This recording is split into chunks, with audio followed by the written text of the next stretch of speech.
Hallelujah, hallelujah. पहले तो एक तरफ जोरदार तालियां बजाना अपने लिए, अपने लिए।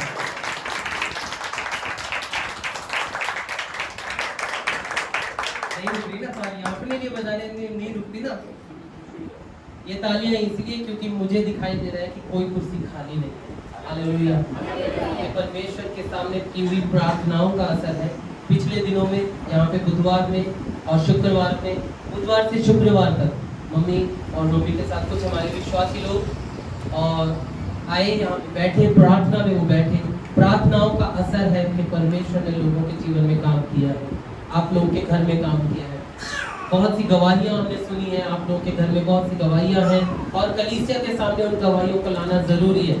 आने वाले कुछ संडे में हम उन गवाहियों को सुनेंगे, उन बातों को सुनेंगे कि कैसे परमेश्वर ने आपके जीवन में काम किया। लेकिन इस समय हमारा जो फोकस है, हमारा जो ध्यान है, वह परमेश्वर की वचन की ओर चलेंगे, वचन की ओर ध्यान देंगे। पिछले दिनों में आप लोगों ने बहुत सी बातों को सीखा है। कोई बता सकता है? हम इस समय अध्ययन कर रहे हैं, हम अपने स्टडी कर रहे हैं, फोकस कर रहे हैं किस पे? बाइबल के कौन से हिस्से पे फोकस कर रहे हैं? हाँ जी, जोर से बोलना जब बोलना है तो। इफिसियों की पुस्तक पे हम फोकस कर रहे हैं। कहाँ तक पहुंच गए हम? कहाँ तक पहुंच गए? मतलब एक एक सवाल को 3-3 बार पूछना पड़ेगा तब जवाब आएगा। कहाँ पहुंच गए हम? एक अध्याय हमने खत्म कर दिया है ना, एक अध्याय हमने खत्म किया और इससे पहले बीच में हमने चौथे अध्याय से भी कुछ पढ़ा था, थोड़ी बहुत शिक्षा वहां से भी मिली थी। आज हम कौन से अध्याय पे आए हैं? हम आज दूसरे अध्याय पे आए। अब तक जो आपने पढ़ा था, अब तक आपने जो सीखा था, एक बार फिर से याद दिला दूं कि आपने देखा था कि परमेश्वर की सामर्थ अपने बच्चों को, परमेश्वर की सामर्थ से परमेश्वर ने अपने बच्चों को चुना, उनको अपनाया। अपने बच्चों को परमेश्वर ने, कलीसिया को, जो कलीसिया बनाया है, कलीसिया बाद में, पहले उनको चुना है और उसके बाद उन्हें अपनाया है। और हमने वचन में से पढ़ा था, पहला अध्याय 13वें वचन में लिखा है क्या? कि पवित्र आत्मा की छाप लगाई है। हालेलुया।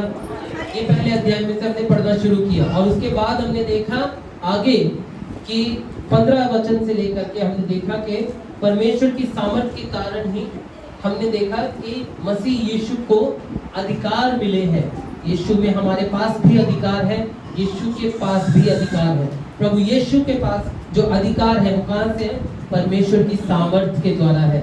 आज हम जो देखेंगे कि परमेश्वर की सामर्थ, परमेश्वर की सामर्थ और और अनुग्रह, परमेश्वर की सामर्थ और अनुग्रह के द्वारा उद्धार है। हालेलुया।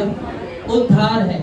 मनुष्य हमेशा पाप के रास्ते में ही चलता आया है और मनुष्य, सारे संसार में हर मनुष्य यही ढूंढता है कि मेरा उद्धार कैसा हो, मेरा उद्धार कैसे हो, या मुझे शांति कैसे मिले, मुझे तसल्ली कैसे मिले, मेरे अंदर शांति कैसे मिले। हम कुछ वर्ड्स बोलते हैं, छोटी बातों को मैं बोलना चाहूंगा, इस समय परमेश्वर दिला रहा है याद तो मैं बोल रहा हूँ कि मरने के बाद हम बोलते हैं कि उसकी आत्मा को शांति मिले। मसीह लोग ये नहीं बोलते, मसीह लोग ये नहीं बोलते, क्योंकि लोग सोचते हैं कि मरने के बाद इंसान को मुक्ति मिलेगी और उसको शांति मिल जाएगी, वरना वो भटकता रहेगा। बाइबल बताती है, हमने अभी यूहन्ना की पुस्तक से पढ़ा प्रभु यीशु मसीह के बारे में कि सच्ची ज्योति संसार में आई, जगत में आई, जिसे उसने खुद सृष्टि किया, उसने रचा और जगत ने उसे, हाँ जी पूरा करो, ग्रहण नहीं किया। तो जगत ने यीशु मसीह को ग्रहण नहीं किया, इसका मतलब जगत पहले से ही भटक रहा था। यानी संसार में मनुष्य जो है जिंदा होते हुए भटकता है, मृत्यु के बाद नहीं भटकता। तो शांति की जरूरत मृत्यु के बाद है या मृत्यु से पहले? तो शांति मृत्यु के बाद नहीं मिलेगी। तो आइंदा से आप भी, किसी की मृत्यु कभी हो जाए तो उधर जाके आप भी ये मत बोलना, कभी मैसेज में भी मत लिख देना RIP, rest in peace. Rest in peace नहीं होता, ठीक है? हम सिर्फ स्वर्ग में जाते हैं या फिर नर्क के लिए न्याय होता है। लेकिन जब तक हम संसार में हैं तब हम शांति पा सकते हैं। परमेश्वर के वचन के द्वारा हम आज देखने वाले हैं, आज का जो विषय है हम देखेंगे दूसरा अध्याय पहला वचन से लेकर 10वां वचन तक, और इसके ऊपर ही लिखा हुआ है मृत्यु से जीवन की ओर। हालेलुया। हमारा आज का विषय है मुर्दों को जिंदा करना। क्या है? मुर्दों को जिंदा करना। सुनने में बहुत मजेदार लगता है, बहुत ही जबरदस्त लगता है, बहुत ही ताकतवर लगता है। आइए प्रार्थना करें। परमेश्वर पिता, मैं धन्यवाद देता हूँ प्रभु आपके वचनों के लिए, आपकी सामर्थ्य के लिए, आपके अधिकारों के लिए प्रभु परमेश्वर, जिसके द्वारा आपने मुझे नियुक्त किया है। खुदावन, आपके वचन को लेकर के जब आपके सामने इन लोगों के बीच में खड़ा हूँ तो खुदावन आपका आत्मा काम करने पाए प्रभु। सुनने वालों के हृदय छिद जाएं, उनके हृदयों में आपका वचन गड़ जाए परमेश्वर पिता, और मेरे मुंह से निकलने वाले शब्द आप ही के अनुग्रह के द्वारा हो, आप ही की इच्छा के अनुसार हो। हर एक को प्रभु यीशु मसीह कायल कर देना, और जिसने अपना जीवन अभी तक परिवर्तित नहीं देखा, प्रभु यीशु के नाम से उसका जीवन परिवर्तित हो जाए। अनुग्रह करना प्रभु जी, अपनी बड़ी समझ को सबके ऊपर जाहिर करना, अपने वचन को हर एक के जीवन में गाड़ देना परमेश्वर, एक झंडे के समान लहराने के लिए मदद करो। यीशु के पवित्र नाम से मांगता हूँ।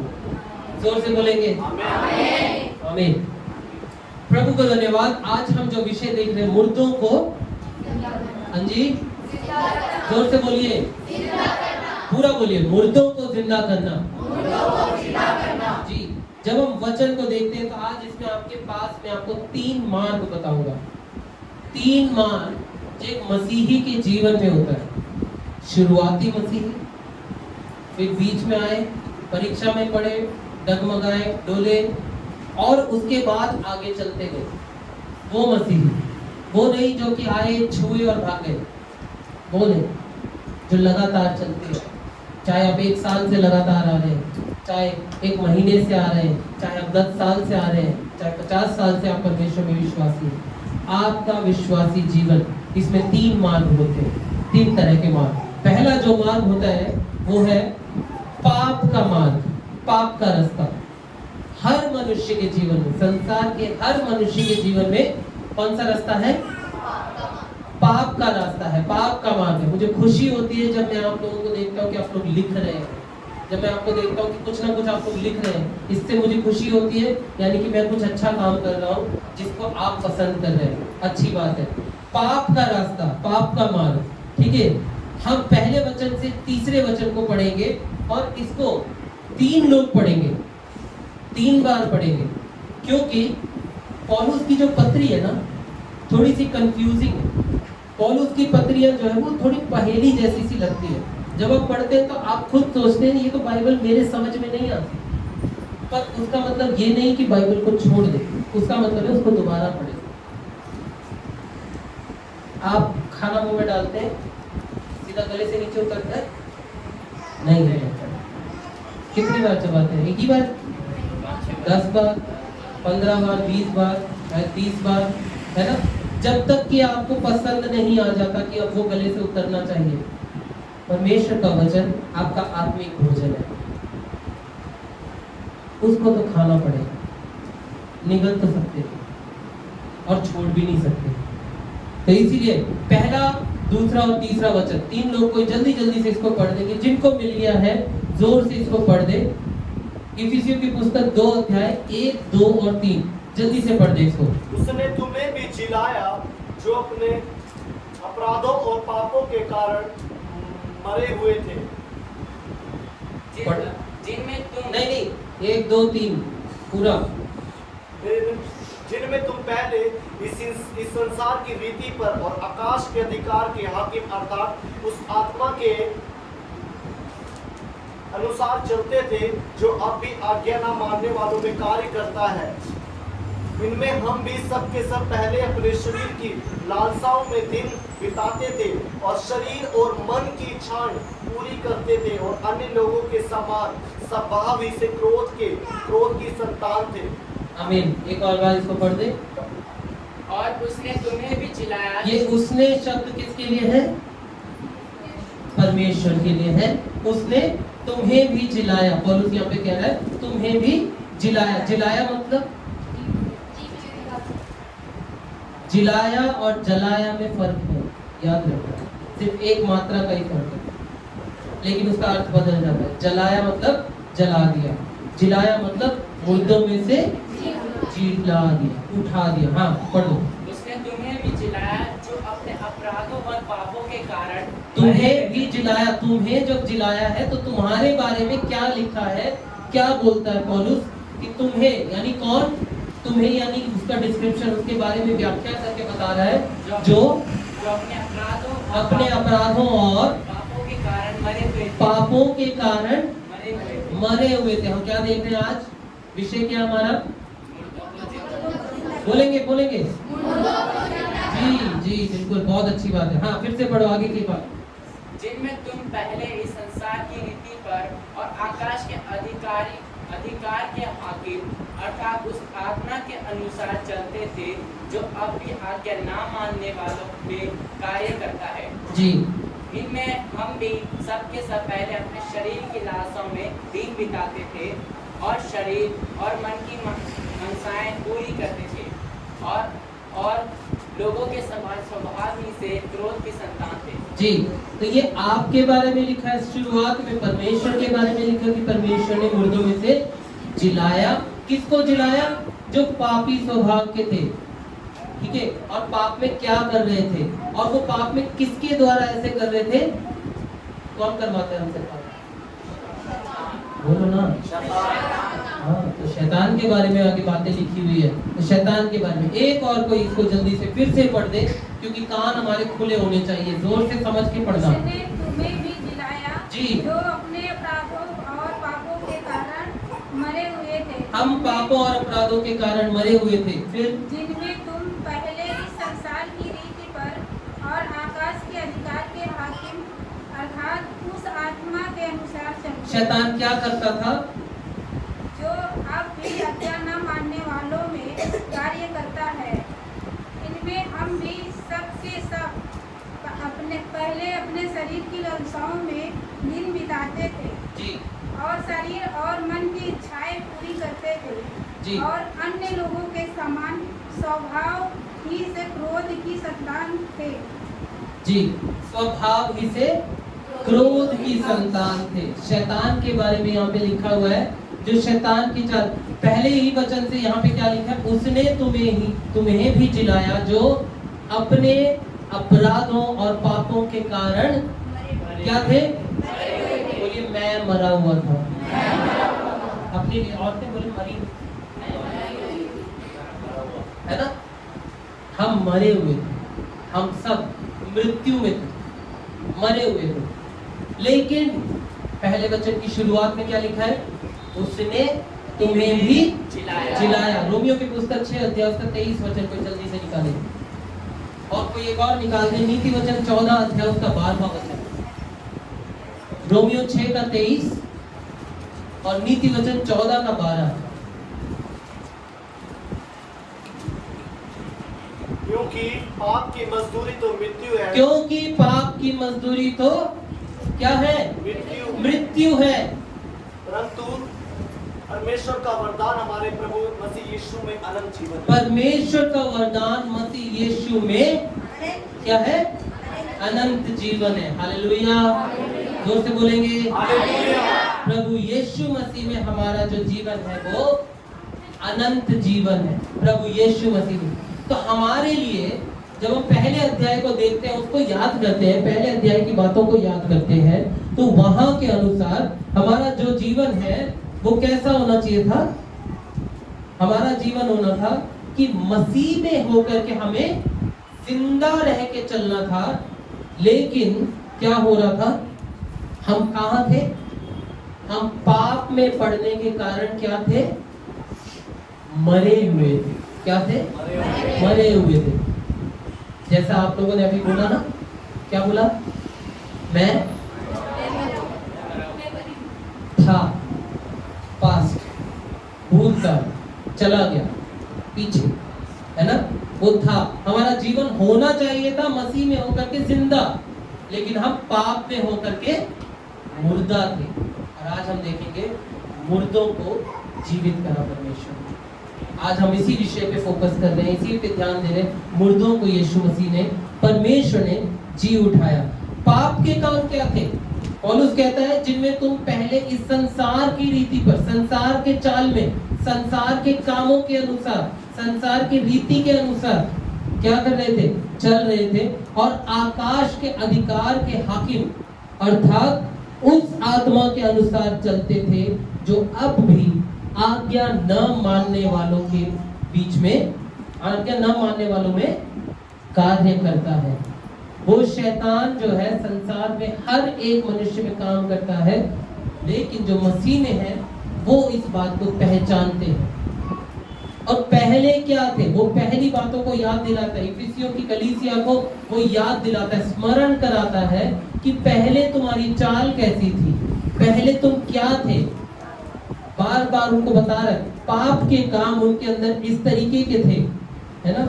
इनमें वो आगे क्या बताता है? आकाश के अधिकार के हाकिम, है ना, शैतान के नीचे होकर के, शैतान के दबाव में होकर के जो शैतानी चाल थी उसी को चलते थे, उसी को पालन करते थे, उसी के पीछे चलते थे। ठीक है। और क्या था? हमें क्या करना था? पवित्र आत्मा की छाप पाए हुओं की तरह चलना था। पवित्र आत्मा की छाप पाए हुओं की तरह हमें चलना था, लेकिन चले कैसे? आज्ञा ना मानने वालों की तरह, आज्ञा ना मानने वालों की तरह। बाइबल में ऐसी बहुत सी कहानियां हैं जिनको हम पढ़ करके देख सकते हैं, और उसमें हम समझ पाते हैं कि परमेश्वर क्या समझाना चाहता है, आज्ञा ना मानने वाले कैसे काम करते हैं। आप योना की कहानी को देखें, योना की कहानी से आपको पता चलेगा। परमेश्वर ने बोला किधर जा, गया कहां? उल्टा, जहां बोला करने के लिए वो काम नहीं, उल्टी दिशा, पूरी उल्टी दिशा में। मैप में अगर देखा जाए ना, बिल्कुल उल्टी दिशा में भागा था वो। फिर भी परमेश्वर पकड़ के लेके आया, फिर भी परमेश्वर ने उससे काम करवाया। ऐसे ही आप शिमशोन से देखो, सिखाया उसको भी, बचपन से सिखाया कि अन्य जाति में जाकर के विवाह नहीं करना, पर नहीं माना, उसी तरफ हो गया। परमेश्वर ने आज्ञा ना मानने वालों को सुधरने का भी मौका दिया, और वही चीज आपके जीवन में काम की, वही परमेश्वर ने आपके जीवन में भी काम किया। पौलुस यहाँ पे याद दिलाता है कि रोमियो की पुस्तक 6:23 में क्या लिखा है? क्योंकि पाप की मजदूरी तो क्या है? बोलिए मृत्यु, जोर से, मृत्यु। और नीति वचन 14:12 ऐसा मार्ग है जी, जो मनुष्य को ठीक जान पड़ता है जी, उसके अंत में मृत्यु ही मिलती है। उसके अंत में मृत्यु ही मिलती है। इसका मतलब पाप के अनुसार अगर चलते जाएंगे, संसार की रीति के अनुसार, संसार के लोगों के अनुसार, उन हाकिमों के अनुसार, आकाश के अधिकारी के अनुसार चलते जाएंगे, तो क्या मिलेगा? क्या मिलेगा? मृत्यु ही मिलेगा, है ना, मृत्यु ही है। इस बात को महसूस करना, इस बात का एहसास करना बहुत जरूरी है कलीसिया के लिए, बहुत जरूरी है। इस बात को समझना बहुत जरूरी है कि आज भी वो जो आत्मा है वो काम कर रहा है। दूसरे अध्याय के दूसरे वचन के अंत में क्या लिखा है? जो अब भी, पहले लिखा आपके बारे में कि तुम मुर्दा थे, मरे हुए थे, लेकिन जिस अधिकारी के द्वारा तुम मरे हुए थे, आज भी वो क्या कर रहा है?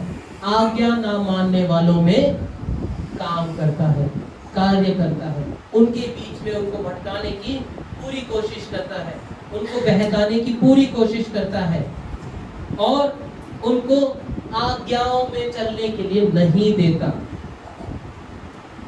जरूरी बात है, गहरी बात है, इसलिए कान लगा के सुनना, ध्यान देना, भटकना मत, वचन से भटकना मत। आज्ञा न मानने वालों में काम करता है। अपने आप को टटोल के देखिए, अपने आप को पहचान के देखिए, कहीं आज भी आप आज्ञा ना मानने वाले तो नहीं बने? कहीं आज भी आपके अंदर आज्ञा ना मानने वाली आदतें तो नहीं है? परमेश्वर की आज्ञा को ना मानने वाली आदत तो नहीं है, परमेश्वर के वचन से दूर होने वाली आदत तो नहीं है। आज्ञा ना मानने वालों में आज भी शैतान काम करता है, आज भी उनको उकसाता है, आज भी उन्हें गिराता है।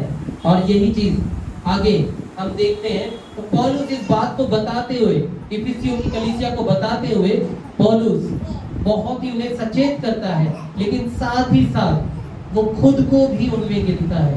तीसरा वचन जब हम देखते हैं तो उसकी शुरुआत में लिखा है, इनमें हम भी सबके सब, हम, पौलुस खुद को भी गिनता है, अपने आप को भी बीच में रखता है और कहता है हम भी, यानी मैं भी, तुम भी, हम सब, हम भी जिन्होंने यीशु को पहचान लिया और मुर्दों में से जो जिलाए गए हैं, हम भी क्या थे? अपने शरीर की लालसाओं में दिन बिताते थे। क्या करते थे? किसमें? शरीर की लालसाओं में। क्या है शरीर की लालसाएं? शरीर की लालसाएं शरीर के अनुसार चलते थे, अपने इच्छा के अनुसार, जैसा मन को पसंद आता था वैसा करते थे। इस समय मुझे सबोपदेशक का एक वचन याद आ रहा है। परमेश्वर का वचन सबोपदेशक में कहता है, ए जवान, अपनी जवानी के दिनों में अपनी आंख की इच्छा के अनुसार चाल चल, जो तुझे पसंद आता है वो कर। और उसके बाद एक लेकिन आ जाता है। जहां लेकिन आता है ना, इसका मतलब है कि कुछ खतरा है। जहां भी लेकिन आ जाएगा इसका मतलब कि कुछ खतरा है, चेतावनी है, संभल जाना है। लेकिन जान रख कि हर बात में तेरा न्याय होगा। परमेश्वर ने क्या बोला? कर ले जैसा करना है। जवान को कोई संभाल सकता है? आपके घरों में भी जवान होंगे, कुछ जवान हमारे कलीसिया में बैठे भी हैं, वो भी जानते हैं। कोई रोक पाता है जवानों को? कोई नहीं रोक पाता। आप उनको सिखाओ, बचपन में जो सिखाओगे आपको सिखा दिया तो सिखा दिया, लेकिन जवानी में आप सिखाने की कोशिश करो, मैं नहीं सुनता, मुझे नहीं सुनना, मुझे नहीं सीखना, ये आदत रहती है। क्या बोला परमेश्वर ने? अपनी आंख की इच्छा के अनुसार चल, जो तुझे पसंद आता है वो कर, परंतु याद रख कि हर बात में तेरा न्याय होगा। वो तुझे देखना, वो आपकी मर्जी। तो ये चीज को हम ध्यान रखें, है ना। यहाँ पे क्या लिखा है कि पौलुस कहता है हम भी, जो हम सब के सब पहले अपने शरीर की लालसाओं में दिन बिताते थे। अपना पूरा का पूरा दिन ऐसे ही बिताते हुए आज भी हम संसार में लोगों को देखते हैं। लोग अपने शरीर की इच्छा के अनुसार, है ना, कुछ काम नहीं है, कुछ नहीं है, बस ऐसे ही हमें सड़क से इधर से उधर फिरते हुए, इधर से उधर बातें करते हुए, लोगों की चुगलियां करते हुए, या लोगों को ताने मारते हुए, या उल्टे कामों में फंसते हुए, ठीक है, लड़कीबाजी में, लड़केबाजी में, ऐसे कामों में, लुचपन के कामों में, शरीर की लालसाओं में, और कुछ नहीं तो मोबाइल ही है, बस बहुत है, इतना कहना ही काफी। उसी में पागल हो जाते हैं, दीवानगी हो जाती है। और ये कहानी सिर्फ जवानों की नहीं है, शादीशुदा लोगों की कहानियां। लुचपन के काम, बाइबल बताती है कौन से काम है ये? लुचपन के काम, घिनौनी हरकत, ऐसे कामों में डूबे चले जा रहे। लेकिन हमारे लिए क्या लिखा है? हम सबके सब भी, हम भी सबके सब पहले, अभी नहीं, पहले अपने शरीर की लालसाओं में दिन बिताते थे और शरीर और मन की इच्छाएं पूरी करते थे। अपने मन की इच्छाएं पूरी करते थे। याद करिए अपने जीवन को, यीशु मसीह को जानने से पहले आपका जीवन क्या ऐसा ही नहीं था? पौलुस यहाँ पे याद दिलाता है इफिसियों की कलीसिया को। और अन्य लोगों के समान स्वभाव ही से, आदत ही से क्रोध की संतान थे। आदत ही से क्रोध की संतान। रोमियो की पुस्तक 3 अध्याय उसका 23 वचन, कोई जल्दी से पढ़े। रोमियो की पुस्तक 3 अध्याय 23वां वचन। इसलिए कि सबने पाप किया और परमेश्वर की महिमा से रहित है। जी हालेलुया, इतना काफी है। क्या लिखा है? इसलिए कि सबने पाप किया। कुछ लोगों ने पाप किया, ऐसे कुछ जाति ने किया, किसी देश ने किया, किसी राज्य ने किया, किसी रंग के किया, किसी रूप के लोगों ने। क्या लिखा है?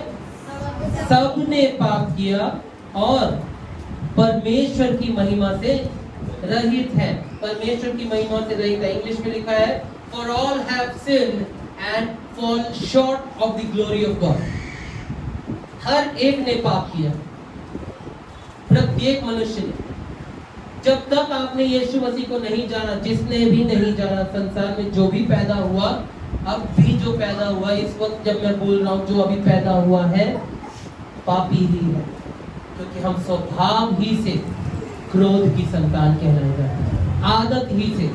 आप बच्चे को बचपन में भी बोलते हैं कि बेटा गुस्सा नहीं करना, मारना नहीं।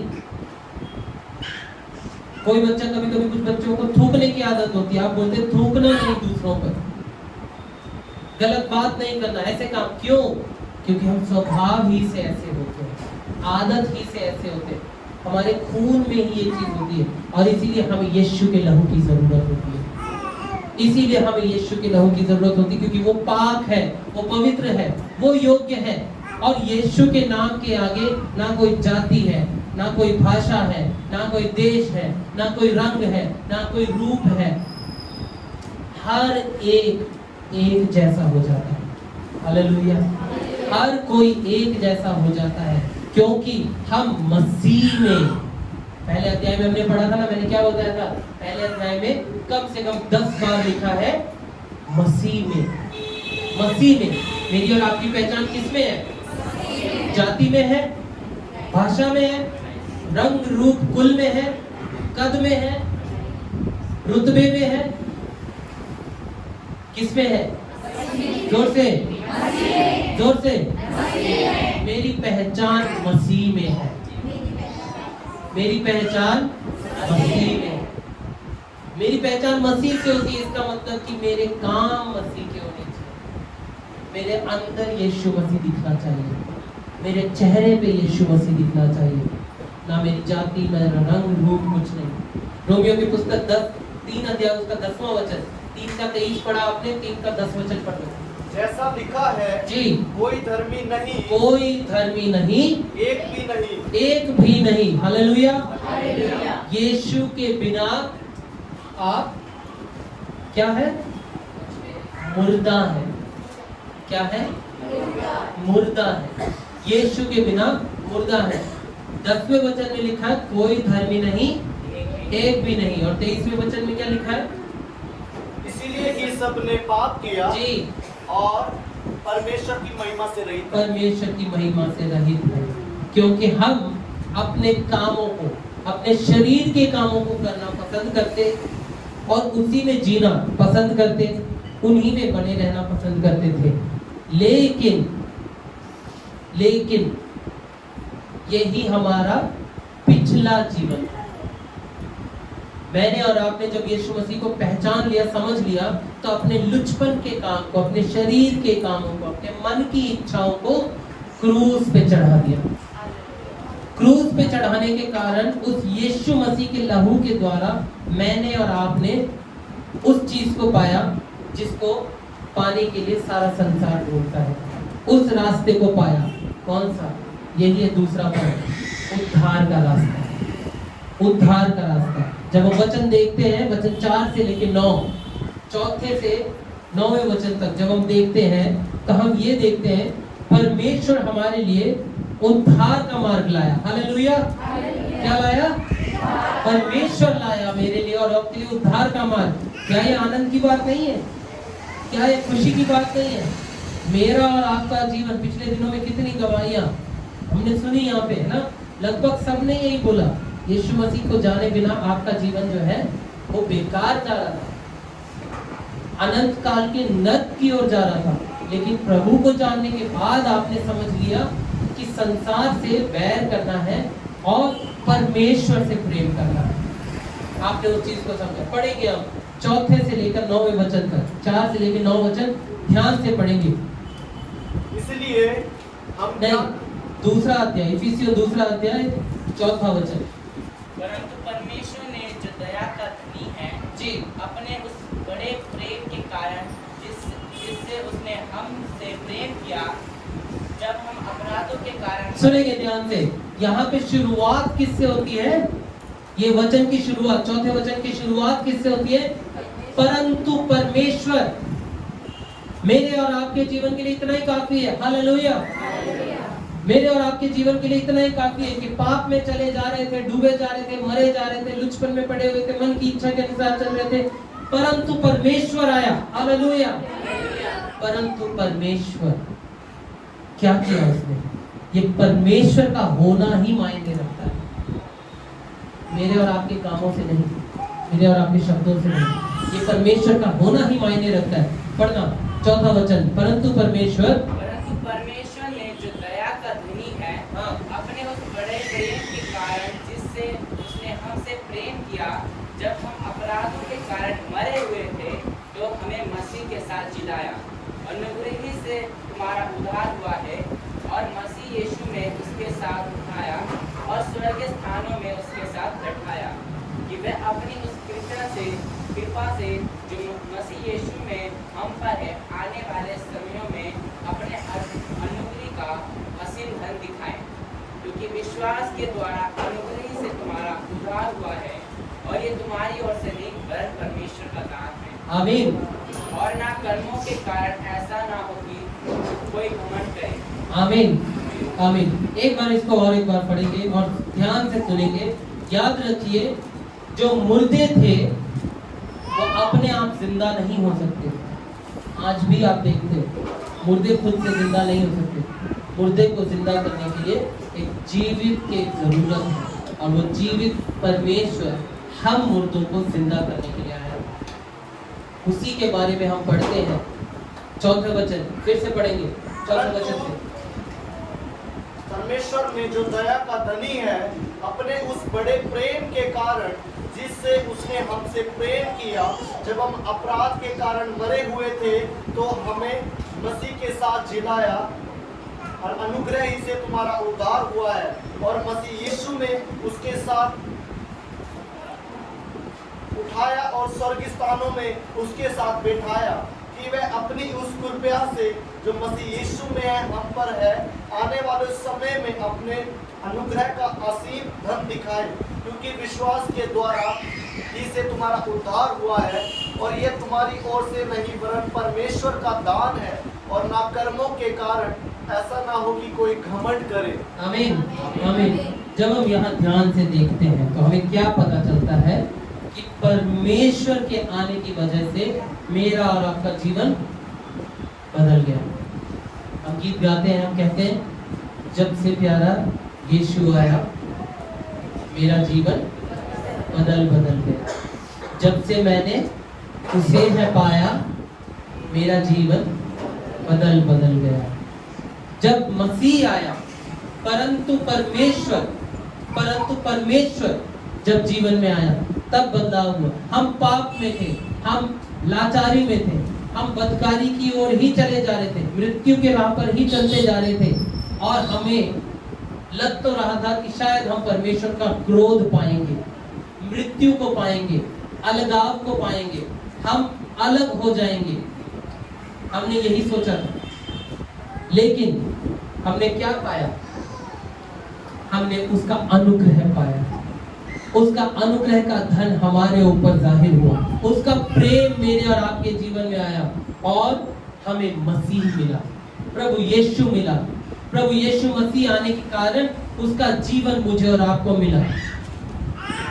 कितना ही अद्भुत है, कितना ही बड़ा और महान परमेश्वर वो है, कितना वो प्रेम करता है मुझसे और आपसे, कितनी ही वो बातों को जाहिर करता है मुझे और आपके ऊपर। क्या कहता है? परंतु परमेश्वर ने जो दया का धनी है, कितनी ही बड़ी दया उसने की।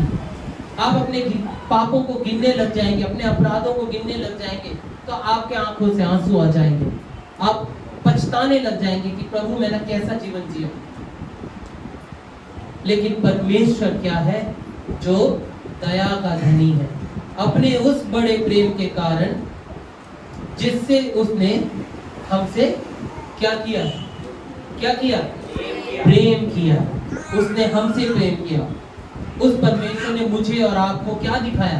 क्रोध दिखाया, अलगाव दिखाया, मृत्यु दी। उसने मुझसे और आपसे क्या किया? प्रेम किया।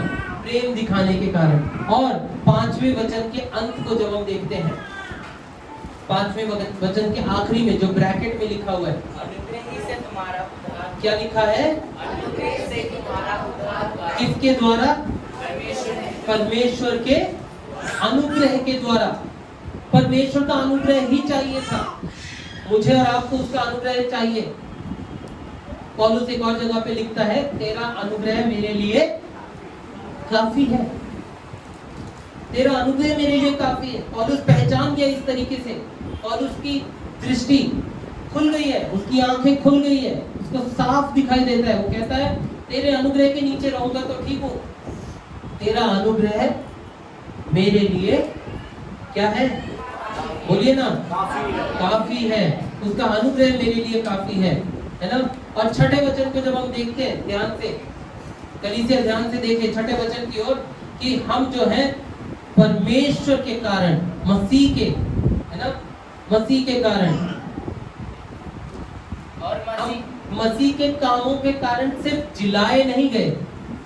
यीशु मसीह के कामों के कारण सिर्फ जिलाए नहीं गए, लेकिन आगे क्या है? छठा वचन, और मसीह यीशु ने उसके साथ उठाया और स्वर्गीय स्थानों में उसके साथ बैठाया। हालेलुया।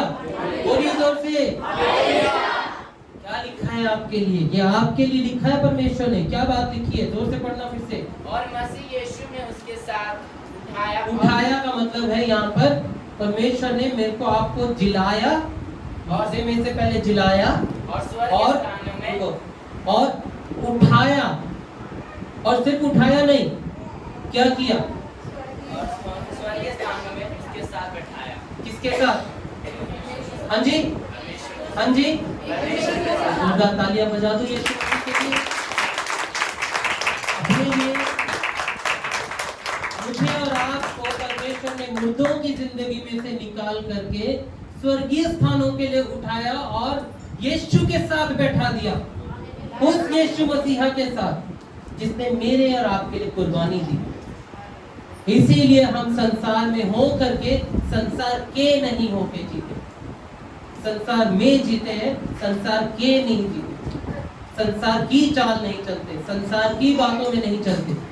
हम छठे वचन को देख चुके। सातवां वचन, उसका अनुग्रह क्या है? असीमित है।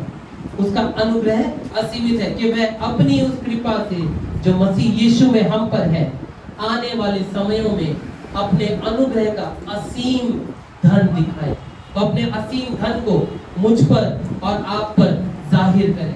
अपने अनुग्रह के धन को मुझ पर और आप पर करे। वो ये अनुग्रह का धन ही तो है जो आप आज भी पाप करके परमेश्वर के भवन में आए हो और फिर भी वो माफ करता है आपको। जो आप आज भी झूठ बोल के आते हो तो भी वो बोलता है कि तू मेरा बेटा है, तू मेरी बेटी है। जो आज भी आप किसी की निंदा कर देते हो, चुगली कर देते हो, गाली दे देते हो, खुदा के सामने घुटने टेक के माफी मांगते हो तो वो माफ करता है। वो उसका अनुग्रह ही तो है। वो उसका अनुग्रह ही है। वो उसका अनुग्रह का बड़ा धन है। इतना बड़ा धन किसी और के पास नहीं। इतना बड़ा धन किसी और के पास आपको नहीं दिखाई देगा। यूहन्ना 14 अध्याय उसके 6 वचन में लिखा है, ध्यान से पढ़ेंगे। यूहन्ना 14 अध्याय उसके 6 वचन में क्या लिखा है? यीशु ने कहा, सत्य और जीवन मैं ही हूँ, और बिना मेरे कोई भी पिता के पास प्रवेश नहीं कर सकता। इकलौता रास्ता प्रभु यीशु मसीह ही है। आना ही पड़ेगा यीशु के पास, झुकना ही पड़ेगा प्रभु यीशु मसीह के पास, उसी के सामने आकर, क्योंकि परमेश्वर का प्रेम और उसका अनुग्रह जो है हम यीशु के द्वारा पाते हैं। परमेश्वर का नाम हम प्रभु यीशु मसीह के द्वारा अपने जीवन में देखते हैं। वो यीशु मसीह ही है जो परमेश्वर का अनुग्रह हम पर जाहिर करके दिखाता है। और इसीलिए कहा, मार्ग, सत्य और जीवन। ये वचन याद करके आना, होमवर्क है। यूहन्ना 14 अध्याय 6 वचन, और दूसरा एक और वचन है जो आप लोगों को याद करना है। तब आप बोलोगे कि अगर ये अनुग्रह ही है जो यीशु मसीह के द्वारा है, तो फिर विश्वास कहाँ गया? मेरा और आपका विश्वास कहाँ गया? उसी के बारे में आगे देखने वाले हैं जल्दी से। लेकिन याद रखिए, विश्वास भी परमेश्वर का तोहफा है आपके लिए। वो विश्वास भी आपको परमेश्वर देता है। परमेश्वर का वचन बोलता है, तुमने मुझे नहीं चुना, मैंने तुम्हें चुना। वो परमेश्वर ही आपको विश्वास देता है जो आप मसीह पर लेकर आते हो और उद्धार को पाते हो। हमने पहला वाला मार्ग देखा, क्या? पाप का मार्ग। दूसरा हमने देखा उद्धार का मार्ग, है ना? विश्वास के बारे में क्या कहता है? परमेश्वर का तोहफा। विश्वास कैसा है? ऐसा समझ लीजिए जैसे कि आप, पता नहीं कितने लोग करे हैं ये चीज या नहीं, जब आसमान से कहीं से ऊंचाई से कूदने वाला जो स्पोर्ट्स खेलते हैं, बहुत सारे लोग ऐसे करते हैं, तो उसमें क्या होता है? क्या आप अकेले कूद जाते हैं? आप अकेले नहीं कूद सकते, आपकी हिम्मत भी नहीं होगी। लेकिन आपको कुदाने वाला एक व्यक्ति होता है जो अपने साथ आपको बांधता है, और वो इस तरीके से बांधता है कि आपको विश्वास होता है, भरोसा होता है कि उसने जो बेल्ट बांधा है, उसने जो मेरी कमर कसी है, और उसने जो अपने साथ पैराशूट लिया है, मुझे पता है उसने ठीक काम किया होगा। यही विश्वास है। इसी तरीके से आप विश्वास परमेश्वर पे जाहिर करते हैं, परमेश्वर पे दिखाते हैं। विश्वास और अनुग्रह दोनों ही परमेश्वर का तोहफा है। गलातियों 6 अध्याय उसका 14 वचन, गलातियों 6 अध्याय उसका 14वां वचन, जल्दी से पढ़ते कोई। पर ऐसा ना हो कि मैं अन्य किसी बात का घमंड करूं, जी, केवल हमारे प्रभु यीशु मसीह के क्रूस का, जिसके द्वारा संसार में दृष्टि है, और मैं संसार। पौलुस यहाँ पर एक ही बात कहता है, मैं किसी और बात पे घमंड नहीं करूंगा, करूंगा तो केवल यीशु के क्रूस की ओर, यीशु के ऊपर। घमंड है तो सिर्फ यीशु मसीह के ऊपर है कि यीशु के सलीब के द्वारा मेरा छुटकारा हुआ है। हमने यहाँ पे क्या देखा? 8वां वचन कोई जोर से पढ़ दे, इफिसियों 2:8। क्योंकि विश्वास के द्वारा और अनुग्रह ही से तुम्हारा उद्धार हुआ है। हालेलुया बोलेंगे? हालेलुया। किससे उद्धार हुआ है? दो बातें हैं, क्या? विश्वास के द्वारा अनुग्रह ही से उद्धार हुआ है। ये वचन भी याद करके आना। दूसरा अध्याय 8वां वचन, इफिसियों दूसरा अध्याय 8वां वचन। जी आगे। और यह तुम्हारी ओर से नहीं, और यह तुम्हारी ओर से नहीं, वरन, रुको, उद्धार जो है, आपका उद्धार जो है आपके अपने तरफ से नहीं है, यानी कि आपके कर्मों से नहीं है। संसार सिखाता है, लोग बोलते हैं कि कर्म करो तो उद्धार होगा, है ना, छुट्टी हो जाएगी। नहीं, पापों से छुटकारा नहीं मिलता, कर्मों से नहीं मिलता। विश्वास ही के द्वारा, अनुग्रह ही से तुम्हारा उद्धार हुआ है।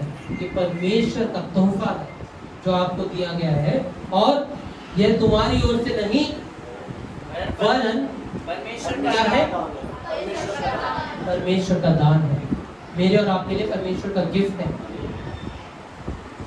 परमेश्वर का तोहफा है मेरे और आपके लिए, इसको खोना नहीं है। और जब अब आपको पता चल गया, मसीही के जीवन में पाप के रास्ते में से निकल के उसने उद्धार का रास्ता पकड़ लिया, और उद्धार के रास्ते में उसको समझ में आ गया कि उद्धार क्या है, तो अब उसका रास्ता जो है वो तीसरी और सीधे मार्ग की ओर चलता है। वो रास्ता है सेवा का रास्ता, सेवा का रास्ता। जल्दी से देखेंगे 10वां वचन जो है ये हमें बताता है सेवा का रास्ता। क्या लिखा है यहाँ पे? क्योंकि हम उसके बनाए हुए हैं। हालेलुया, प्रभु की महिमा करें, जोर से बोले हालेलुया। हम उसके बनाए हुए, उसके हाथ से बनाए गए, परमेश्वर के हाथ से, और मसीह यीशु में उन भले कामों के लिए सृजे गए जिन्हें परमेश्वर ने पहले से हमारे करने के लिए तैयार किया है। बोलो हालेलुया। प्रभु ने पहले से ही भले कामों के लिए तैयार किया। अब आप बोलोगे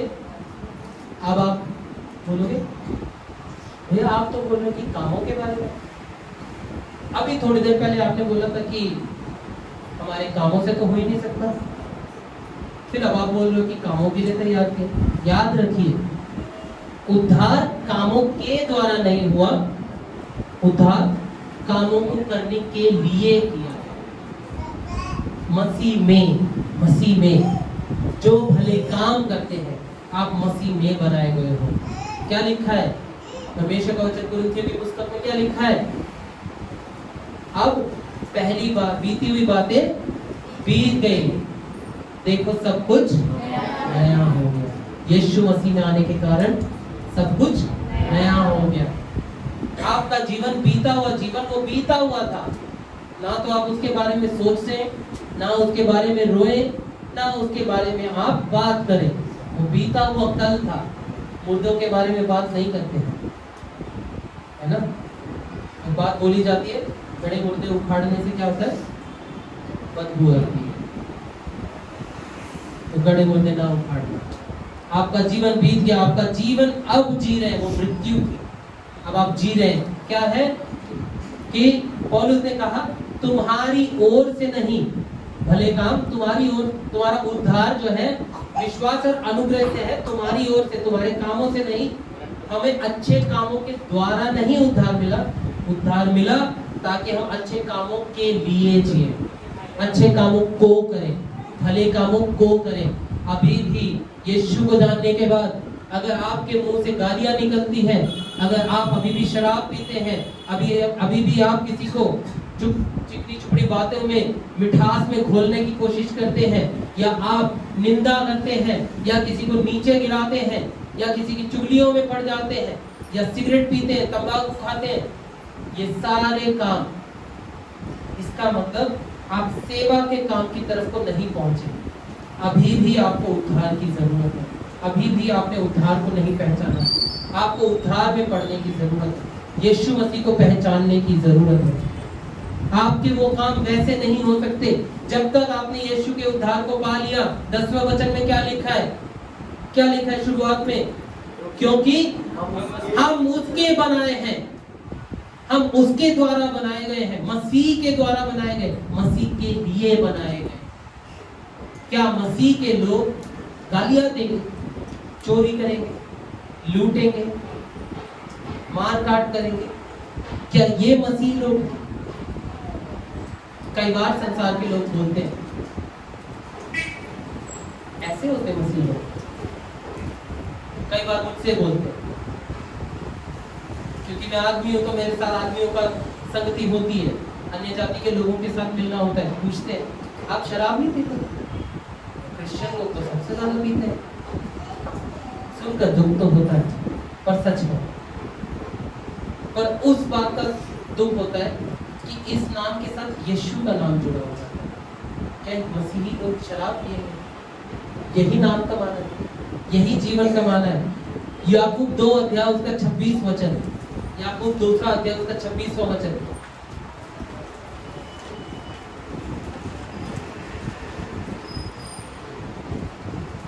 निदान जैसे देह आत्मा बिना मरी हुई है, वैसा ही विश्वास भी कर्म बिना मरा हुआ है। वैसा ही विश्वास भी कर्म बिना मरा क्या है? इस बारे में मैंने पहले भी प्रचार किया आप लोगों के बीच में। मैंने क्या बताया? ठीक है, आत्मा शरीर, जैसे शरीर जो है आत्मा के बिना मरी हुई है, वैसे ही विश्वास कर्म बिना मरा हुआ है। आप बोलते हो कि विश्वास करता हूं, मैं प्रभु यीशु मसीह में विश्वास करता हूं, करती हूं, लेकिन आपके काम जो है वो बिल्कुल उल्टे हैं, तो फिर कैसे बोलेगा कोई? आप किसी फैक्ट्री में काम करते हो और वहां पे आप अपना काम जो है, आपका नाम और आपका काम दोनों ही यीशु मसीह के विपरीत है, तो फिर क्या बोलेंगे लोग? तेरा क्या फायदा यीशु मसीह के बारे में बोलने का? मुंह से तो यीशु यीशु बोलता है, काम तो तेरे ऐसे दुष्टों वाले ही काम है। तुझमें और हम में क्या फर्क है? हो गए बराबर। अब आप कहाँ आप में फर्क आया? आपके कामों से वो पहचानेंगे। एक मसीही का जीवन जो है वो है सेवा का रास्ता। सेवा किसकी? परमेश्वर की और दूसरों की। आप बोलोगे कि कैसे शुरुआत करें? कुछ चीजें बता सकता हूं मैं आपको, कैसे शुरुआत करें। आप अपने समय का बलिदान कर सकते हैं। समय का बलिदान कैसे? किसी की मदद करके, ये नहीं कि आपने बोला कभी जरूरत हो तो बता देना मुझे, ऐसे नहीं। जाके समय देना पड़ेगा। किसी के पास पहुंच गए, आपको लगा वो निराश है, आपने उनसे बातें कर ली। आपको लगा कि उनको किसी चीज की जरूरत है, आपने वो चीज लाके उनको दे दिया। आप समय से मदद करें, उदारता से मदद करें, उदारता से। उद्धार और उदार अलग चीजें हैं। उद्धार छुटकारा, उदार जेनरस, दिल खोल के क्या करें? सेवा करें उदारता से। कलीसिया के लिए दें। आपकी कलीसिया की जरूरतों को आपको पता होना चाहिए, आपको बताना नहीं चाहिए। कोई आपको आके बताए नहीं, कलीसिया का पासवान आपको ना बताए, कलीसिया के अगुवे आपको आके ना बताए, आपको खुद पता चलना चाहिए, आपको खुद महसूस होना चाहिए इस चीज की कमी है। उदारता से दें, अपनी कलीसिया के लिए दें। उदारता से किसी गरीब की मदद करें, उदारता से किसी के लिए अपने चीजों को खर्च करें, अपने पैसों को खर्च करें। खुद के लिए कम कर दो, खुद के लिए कम कर लो। इस बार थोड़ा कम खर्चा कर लेंगे, इस बार बाहर खाना नहीं खाएंगे, इस बार किसी और के साथ बैठ जाएंगे, किसी के घर में जाके उनके लिए लेके जाएंगे, उनके साथ खाएंगे। और क्या कर सकते हो? आप चीजों में बलिदान कर सकते हो। आप किसी को अपने घर पे बुला सकते हो, घर पे रुकने के लिए कह सकते हो, उनको मदद कर सकते हो सकता है कि कोई बेसहारा हो, आप उसको सहारा दे सकते हो।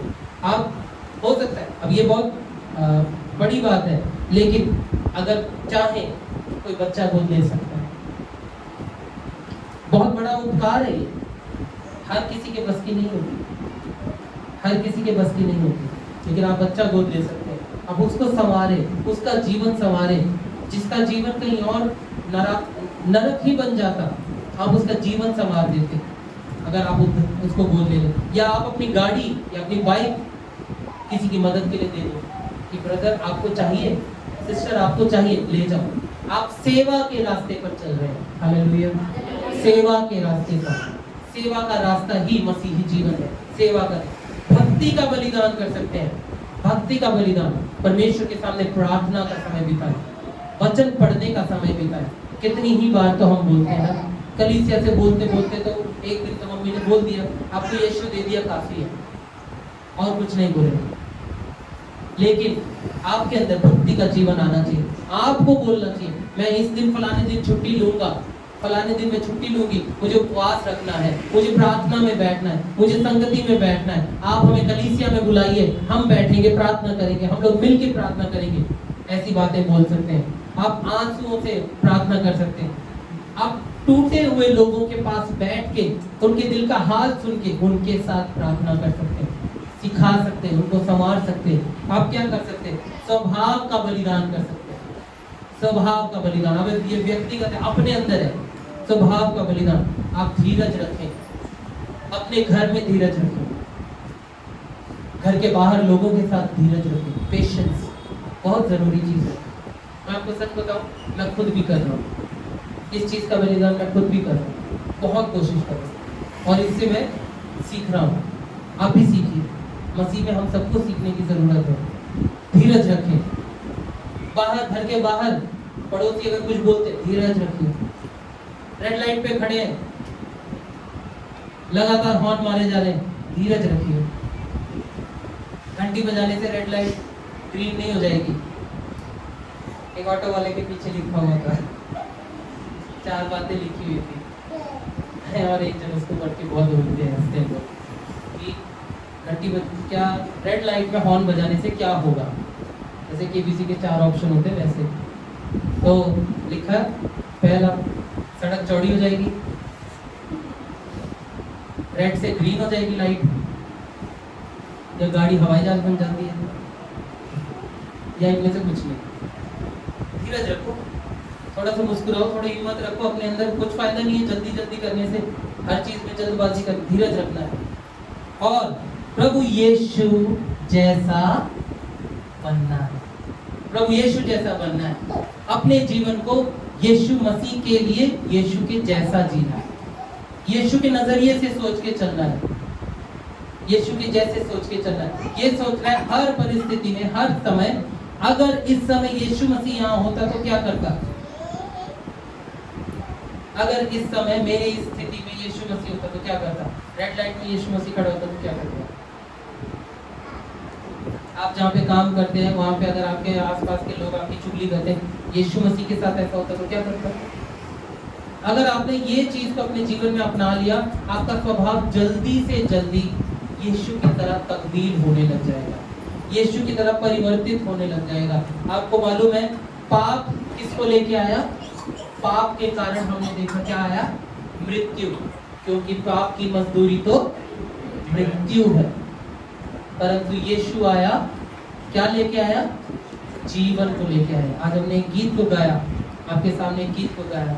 इस गीत को आने वाले कुछ दिनों में रिलीज करेंगे और उस गीत को हम लोग कलीसिया में सीखते जाएंगे, समझेंगे, गाएंगे उस गीत को। उस गीत के बारे में बहुत कुछ आप लोगों को बताना भी है, लेकिन किसी और दिन, किसी और समय। लेकिन आज आप लोगों ने जो देखा, क्या था हमारा विषय? मुर्दों को जिंदा करना। उनमें 3 बातें थी। कौन से 3 रास्ते? पहला रास्ता पाप का रास्ता, दूसरा उद्धार का रास्ता, तीसरा सेवा का रास्ता। याद रखना। अपने स्थानों पे खड़े हो जाएंगे और प्रार्थना करेंगे, परमेश्वर को धन्यवाद देंगे आज के उस वचन के लिए जो मुझ पर और आप पर परमेश्वर ने जाहिर किया है, जो हमने से हर एक को परमेश्वर ने सिखाया है, जो हम में से हर एक को परमेश्वर ने नयापन दिया है। अपनी आंखों को बंद करें, प्रार्थना करें। प्रभु यीशु मसीह, हम आपको धन्यवाद देते हैं परमेश्वर, आपके अनुग्रह, आपकी कृपा के लिए, आपकी दया के लिए। प्रभु परमेश्वर, तो वचन कहता है विश्वास ही के द्वारा, अनुग्रह ही से तुम्हारा उद्धार हुआ है और ना कि तुम्हारे कामों के कारण। प्रभु, हमारे हर काम बेकार हो गए प्रभु जी, हमारा दर दर भटकना बेकार हुआ, लेकिन आपके नाम के कारण हमारा उद्धार हुआ। आज जो बातें आपने जाहिर की, आपका वचन जो जाहिर किया, और जो आपने पाप का रास्ता समझाया, उद्धार का रास्ता दिखाया, और सेवा के मार्ग पर आपने चलने के लिए जो प्रोत्साहित किया, प्रत्येक के जीवन को तब्दील कर देना यीशु के नाम से। आप मदद करना, ये वचन कानों में गूंजते जाए, ये बातें कानों में गूंजते रहे, ये घर में गूंजते रहे, परिवारों में गूंजते रहे, और परिवारों में नयापन आते जाए यीशु मसीह के नाम से। धन्यवाद देता हूँ, प्रार्थना यीशु मसीह के पवित्र नाम से मांगते हैं, आमीन। हम एक गीत गा करके प्रभु के सामने अपने दान को, अपने भेंटों को लेकर के आएंगे।